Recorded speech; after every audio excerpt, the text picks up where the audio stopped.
All right, I'm going to go ahead and get started with 1.2, and it's called Why Programming, Why Java. It looks like the estimated time is around 45 minutes. And it starts off by saying, what do Android phones, Minecraft, and Netflix have in common? It's that they all use Java. Java is a very popular programming language. It's very common to see a lot of programmers use Java as one of their first programming languages as they're just learning programming concepts. But it's used all over from Android phone or tablets. I have an Android phone here. It's a easier to learn programming language, but it's very powerful. If you ever use App Inventor, it says are apps that have been translated to Java before they're run on a phone or tablet. So a lot of companies, a lot of people who graduate college and are studying computer science and are learning different programming languages, Java is one that a lot of people learn, and it's very employable. Many people have jobs open to Java developers. So it says Java is a programming language that is used worldwide to create software that we all use, and that's true. And it asks you to watch this 5-minute video down here. I'm not going to sit through and watch it, but I request that you guys do as well. It says that this video introduces the first lesson in CS Awesome. So it starts off and it says 1.21, first Java program. Because every program in Java is written as a class. It's an important word. It's not necessarily important to know the ins and outs and understand exactly what a class is right now, but we're just introducing what a class is. Just know that you're going to be writing code inside of this. It says Java is an object-oriented language. Some of you may have heard of object-oriented languages before. If you haven't, that's fine too. When you first start some of this stuff, you're introduced to these concepts. You don't have to memorize and know the ins and outs of every single. You don't have to. We're going to learn this entire course about classes and the object-oriented nature of Java. It says we'll learn more about classes. See, it basically, I don't understand why it does that. It says, hey, like, you're going to write code inside a class, but we're not going to tell you what it is yet. That's pretty much what it's doing, because it says we'll learn more about this in Unit 2. So it's kind of confusing, but at the same time, I guess they're explaining what it is and why you're actually writing code. I had a student recently just ask, like, well, what is this? Well, just know what it does right now. You don't necessarily need to know the why quite yet. Just know you're going to be using a class. It says inside the class, there can be a main method that starts the program. And this is my main method right here. Once again, it doesn't tell you like the ins and outs of what it is and why we use it. It just tells you that we're using it. When you ask the Java runtime to run a class, when you click the run button or the start, whatever IDE you're using, right? When you click run, it will always start execution in the main method, which means it looks for the main method. It finds this public static void main, and it looks for it and it executes it and whatever's inside of it. So it says here is the template for a simple Java program with a main method. So public class, and then you would name your class whatever you want. And then public static void main, that's very, verbose, and you're using a lot of different words and you don't know what public means. You don't know what static, void, main, string, or args. You don't know what any of that is. You just, in the beginning, when you first learn Java, you just have to write it, and trust me that we're going to eventually get back to it. But it's important to know how to run a program. In some classes, when you first learn Python, Python is a good beginner language.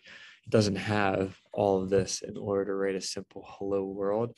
So it's a little bit, cleaner and easier to start writing in. But in Java, we work and do things, and then we explain why we do them.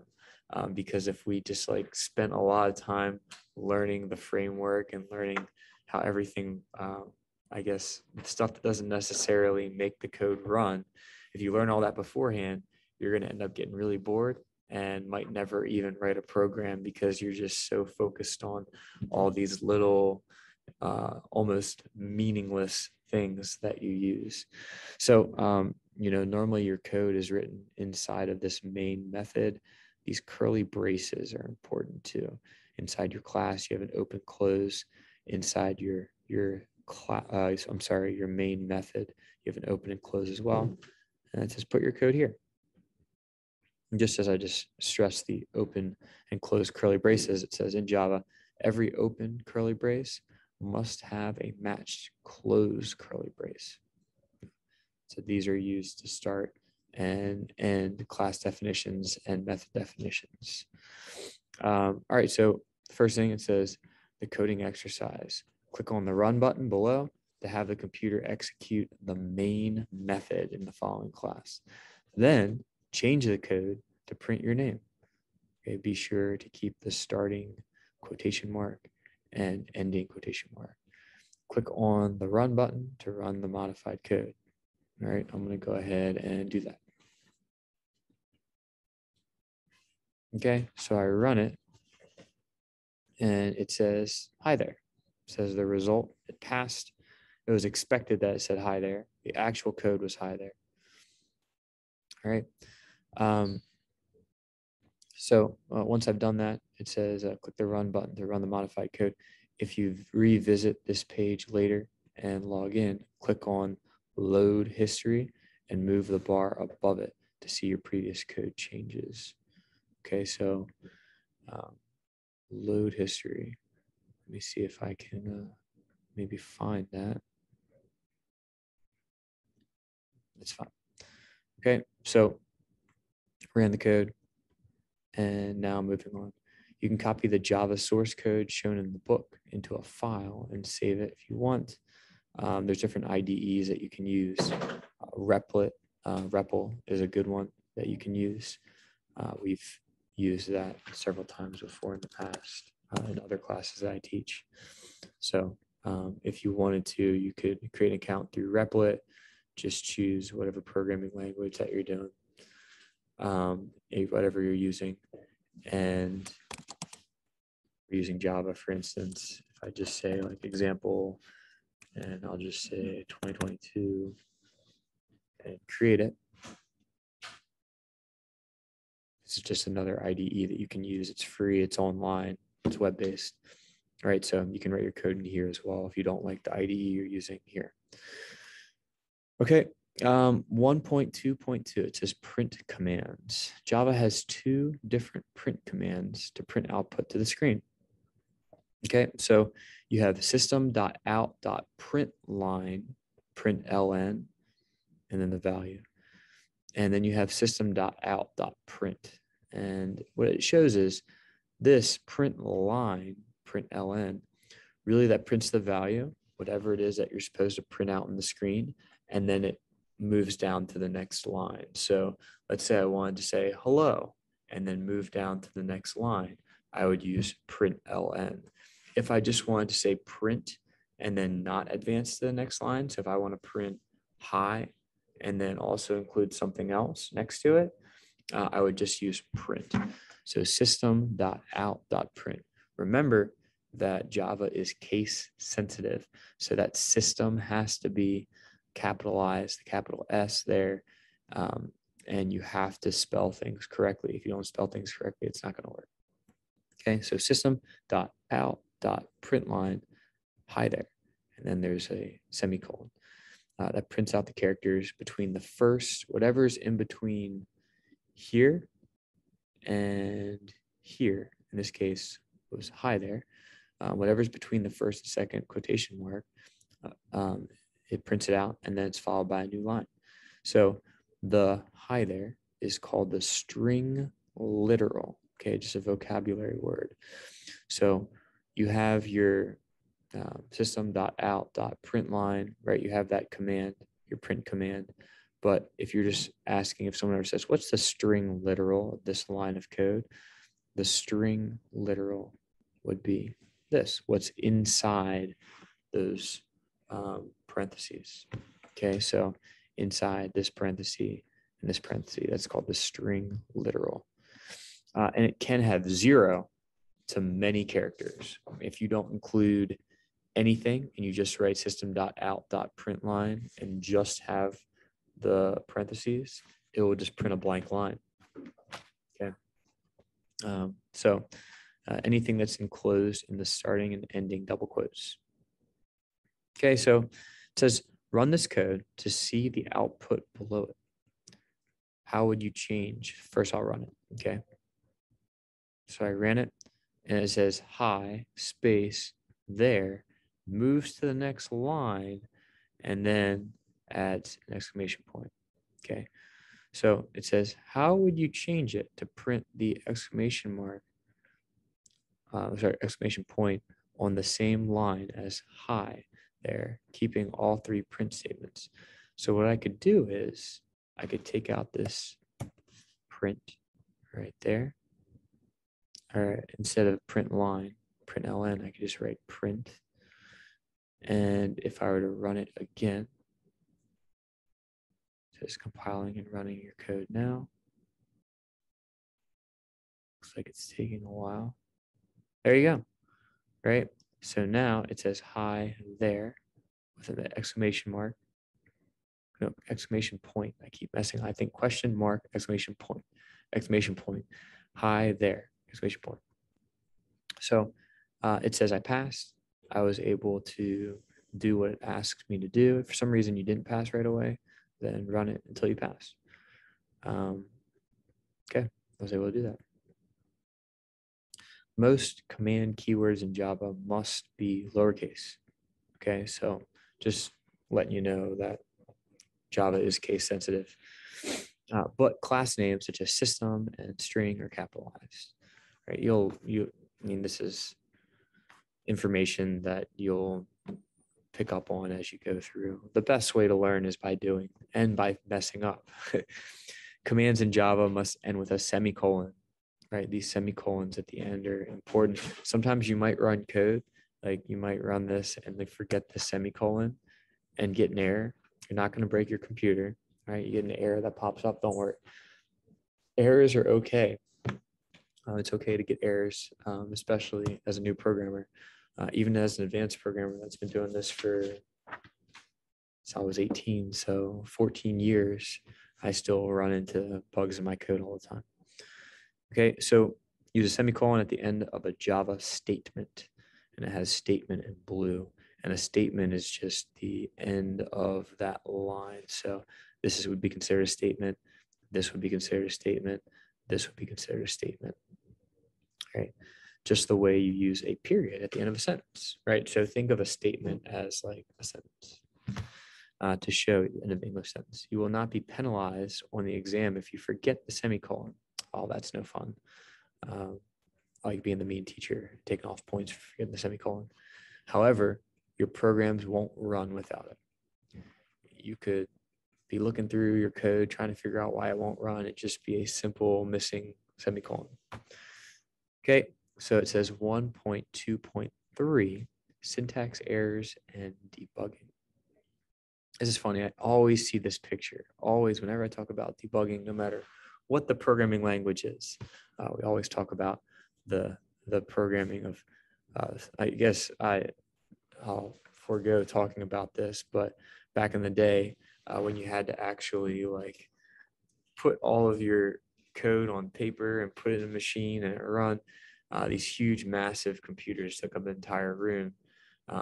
They actually found a real bug in the computer, and it says first actual case of bug being found. And they're kind of joking around. They taped the actual bug to the paper.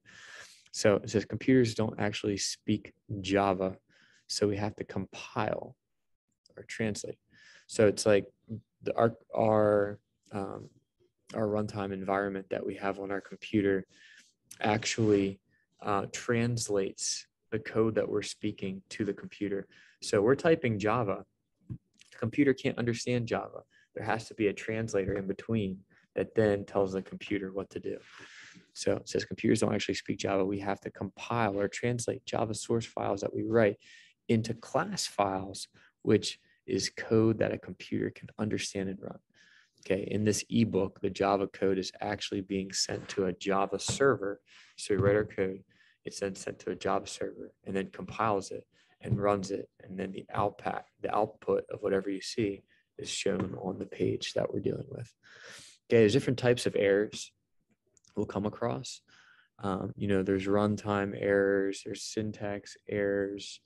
There's a few others that logic errors that you'll come across. And syntax errors are just silly mistakes. So syntax errors are just spelling something wrong. Imagine a typo, right? That's a syntax error. So it's really you're typing in something wrong and the computer can't understand what you're saying. It's like if you're speaking a different language to the computer can't understand it. So you have to be very specific. Computers are dumb and only do what you tell them to do. So syntax errors are reported to you by the compiler if your Java code is not correctly written. Examples of syntax errors are missing a semicolon, right? Or missing an extra curly brace, or missing a quotation mark. You might spell something wrong. And it says informally, a syntax error is called a bug, right? So if you're like debugging your code, you're removing the errors from it. Like I said, it says an early computer science pioneer, Grace Hopper, documented a real bug. It's a moth that flew into the computer and I guess caused a problem. And they, it says relay number 70 in panel F, there was a moth in relay. So that's how they used to go through and document errors, was on a piece of paper like that. It says the compiler tries to run your code, but if your code has syntax errors or really just like spelling errors, you will see error messages displayed below the code, of course. Compiler error messages will tell the line number. It will tell you what line you like miss a semicolon on. Say check line 5. Something's wrong with line 5. Sometimes we just get an error and just throw our hands up in the air and just say, oh, there's something wrong. I don't know what's wrong.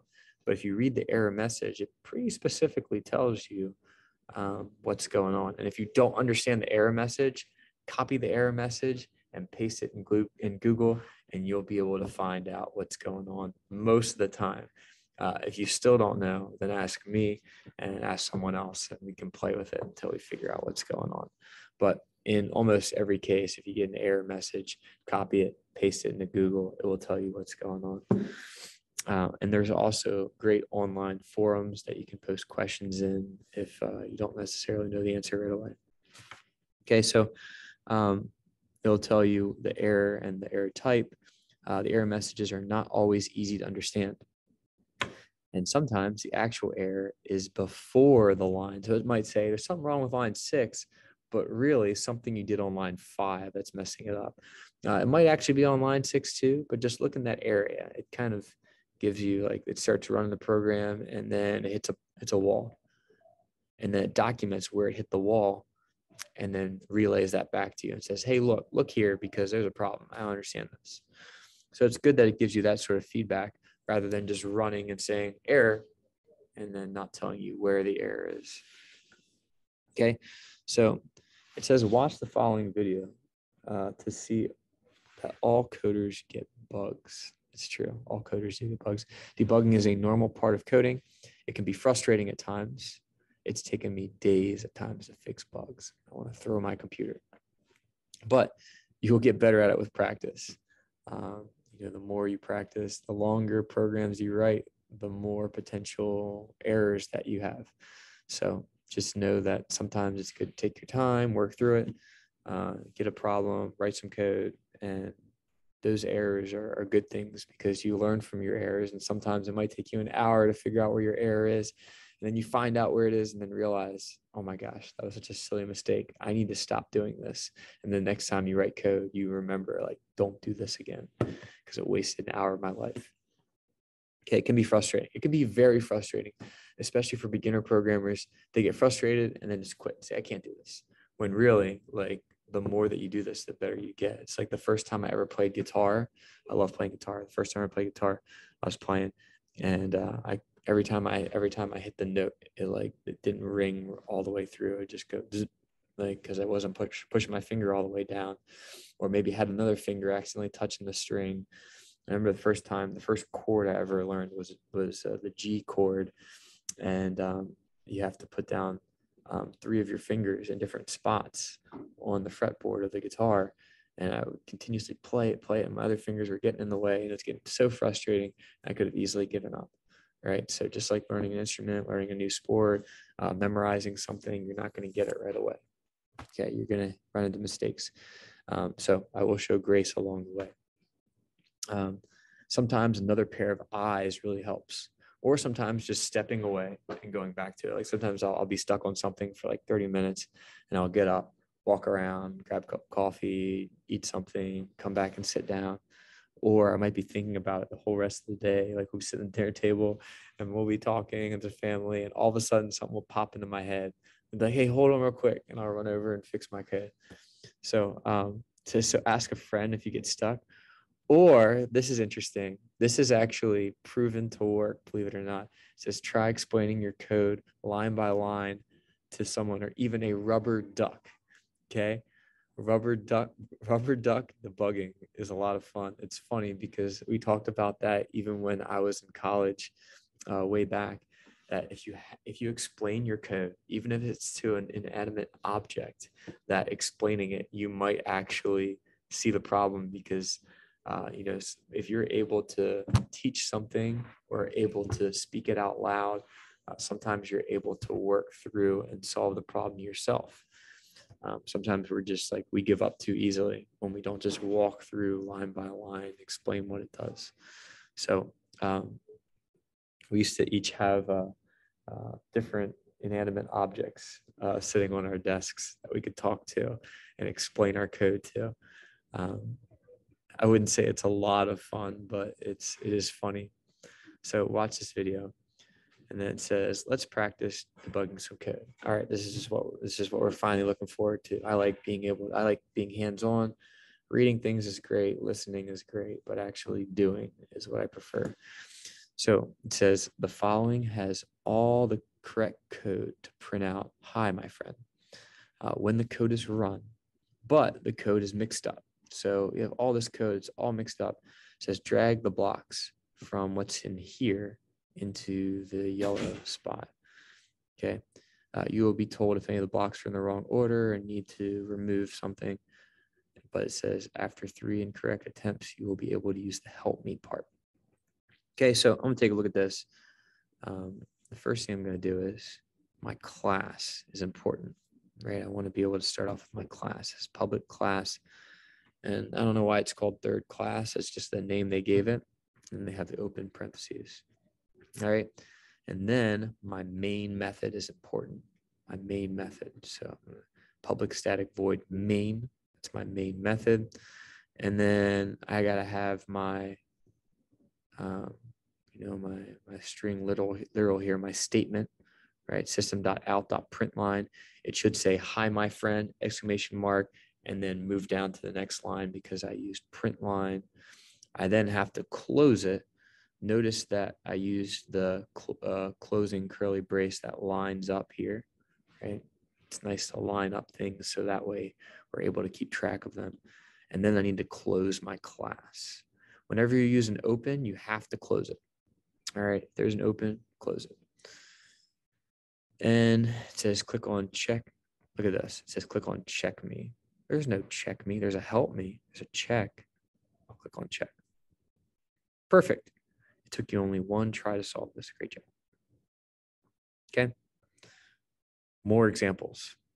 The following has all the correct code to print out hi there when the code is run, but the code is mixed up and contains some extra blocks. So now you're going to have some thinking to do here. All right. So we'll figure out what's the right one. All right. So let me start. It says this one or this one. Let's look.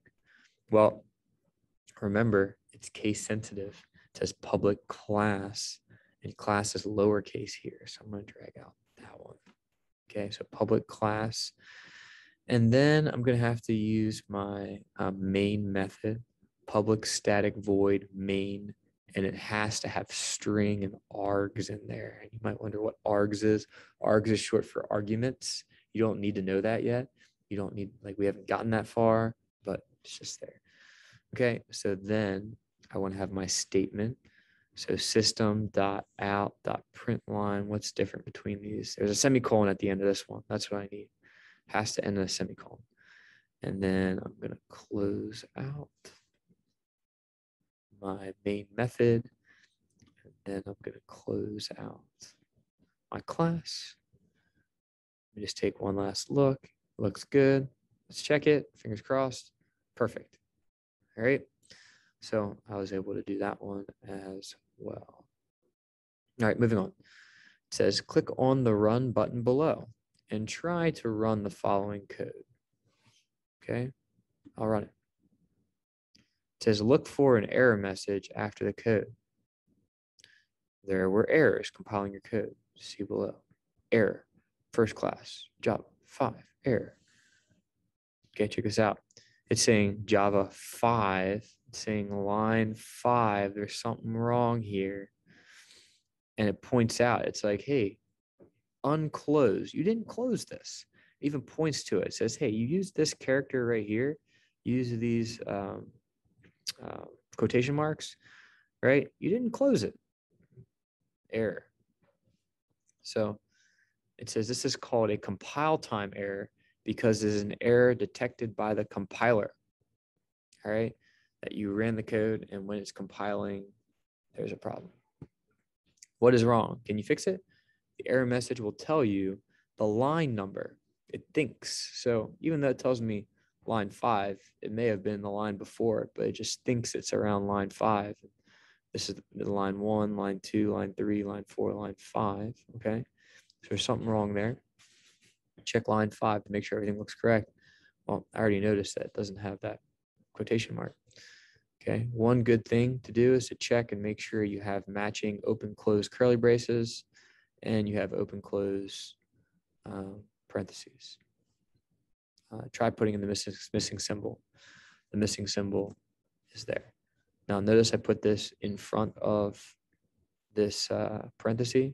If I didn't, then if I put it after, then it would mess up and not run properly either.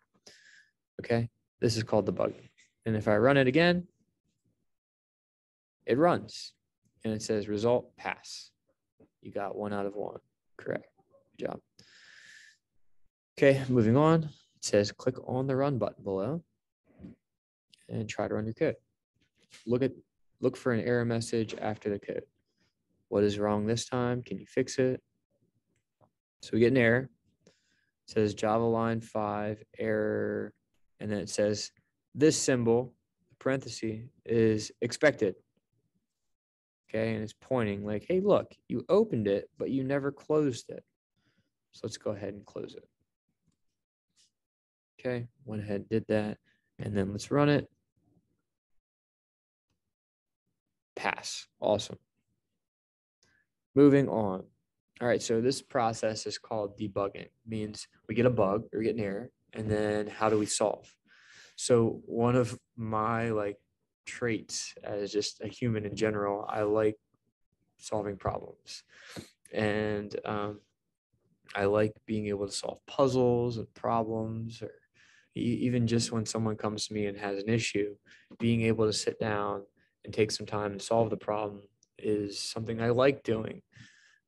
It's a process and it takes patience, and there's sometimes I lose my patience, but computer science, and especially in programming, there's going to be problems. You're going to have issues. How do you solve them, right?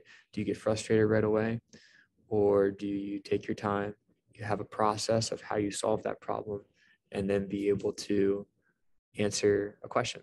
Okay, so moving on here, it says run the program. Click and run the code. What is wrong? There were errors. Look at this. Java line 5. Okay, line 5. Error. This semicolon is expected.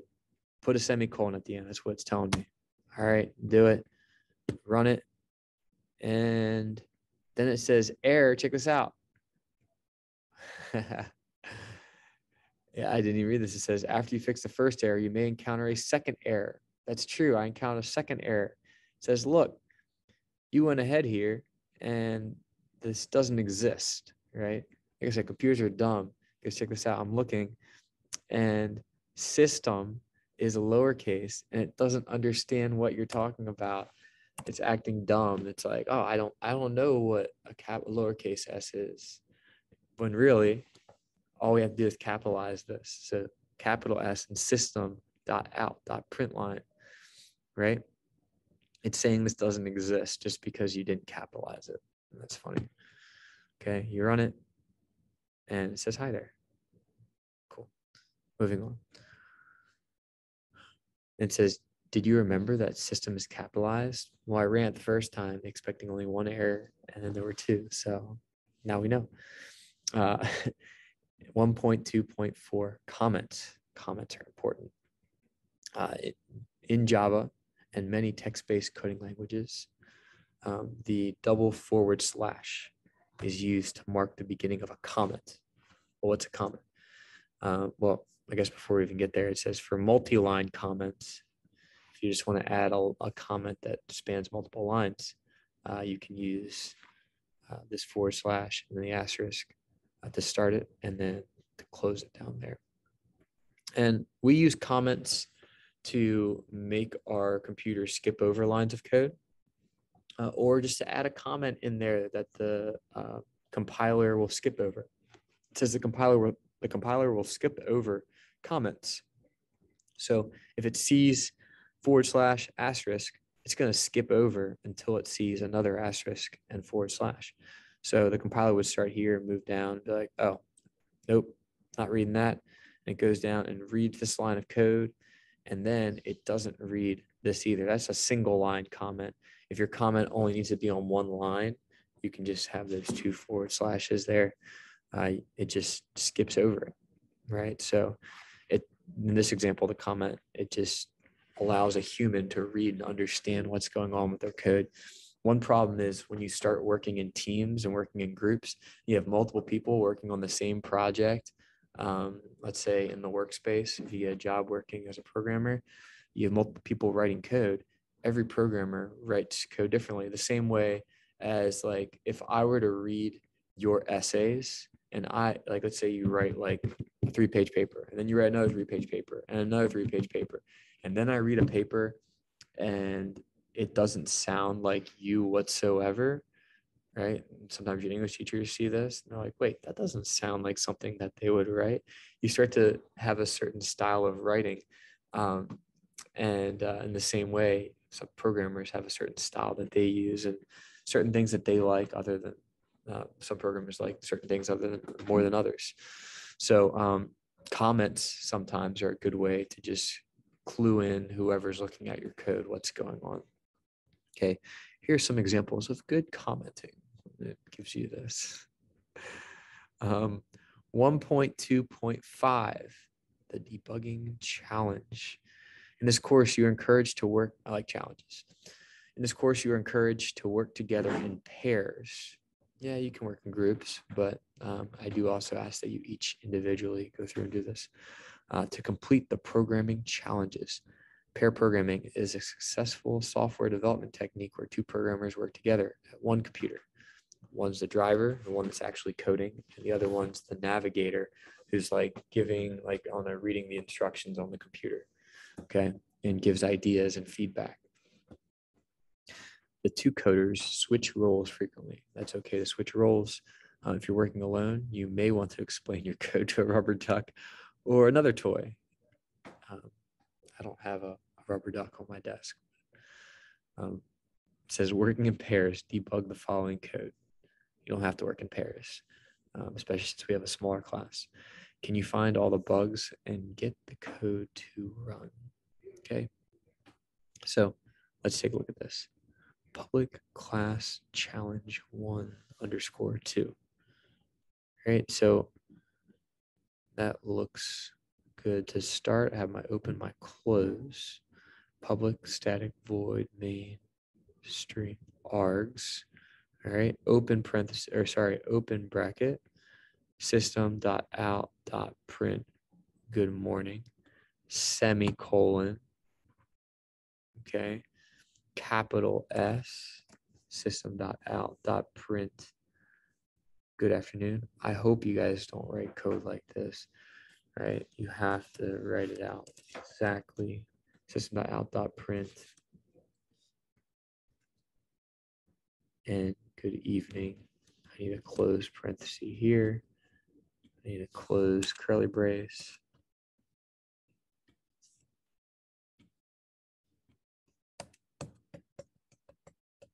Just gonna line this up. Not sure why I did that. Good morning, good afternoon, and good evening.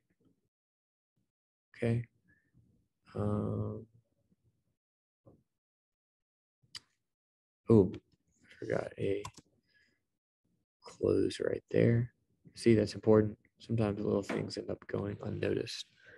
I might have something wrong. I don't know. Let me go ahead and run it and see if I have any bugs. Compiling your code now.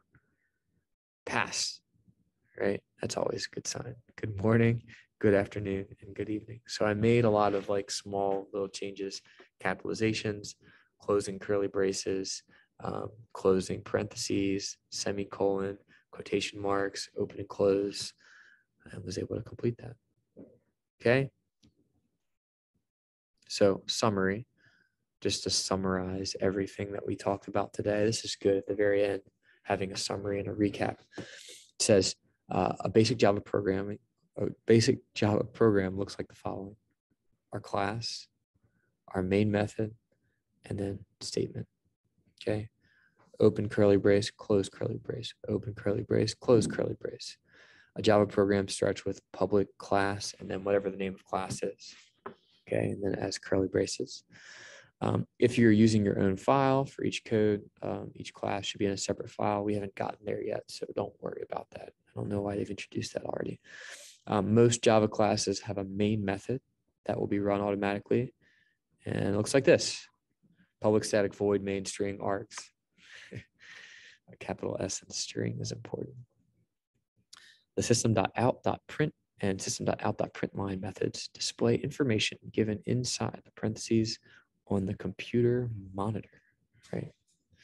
System.out.println moves the cursor to a new line where after the information has been displayed, while system.out.print does not move to the next line. That's why it doesn't have the ln. Okay, a string literal is whatever inside of those quotation marks. Okay, Java command lines end in the semicolon, and you have curly braces to enclose your blocks of code. You have your comments, which are the 2 forward slashes. That's what you use for a single line comment, and then this is used for multiple line comment if you want to move multiple lines, comment several lines of code. The compiler translates, so you type your code, the compiler takes the code and translates it to the computer. So translate your Java code into a class file that can run on your computer, and the compiler or syntax errors are reported to you by the compiler if the Java code is not written correctly. Some things to check for are a semicolon at the end of the sentence, or at the end of the line. And then at the end of command lines, matching, you need to make sure you have open and close curly braces, open and close parentheses, open and close quotation marks. Very common mistakes. That's why they talk about it early on. All right, 1.2.7 AP practice. Okay, so it says system.out.print Java is, and then semicolon, and then it moves to a next line. Okay, and then it says what is printed as a result. So it's going to print Java is fun, move down to the next line and say, and cool. Java is fun and cool, right? Because it says print, it doesn't move to the next line. It writes fun, moves down the next line, and then it says, and cool. Check me. Correct. Got one more here. Consider the following code. The code segment is intended to produce this. It's intended to produce this output, but the output may not work as intended. Which change, if any? Okay, so roses are red, print line, okay. Violets are blue, print line. Unexpected on, well,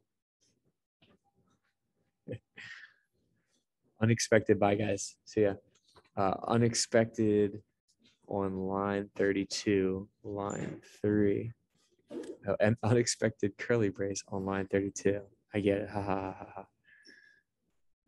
Unexpected curly brace. Line 32. Let's see here. Print. Replacing print with print line on lines 3 and 4.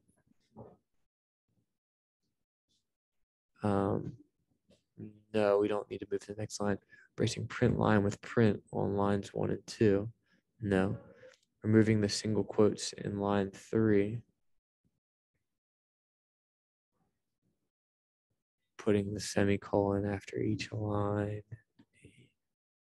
Yes, that's why we need semicolons. Check me. Correct. The semicolon needs to go after each line. I was just reading that. I didn't even see the semicolons. I didn't think about it. All right. So done everything. Mark as completed. It says you've completed 12 of 13 activities. Oh, it probably wants me to watch the video. Watch this. Is that considered an activity?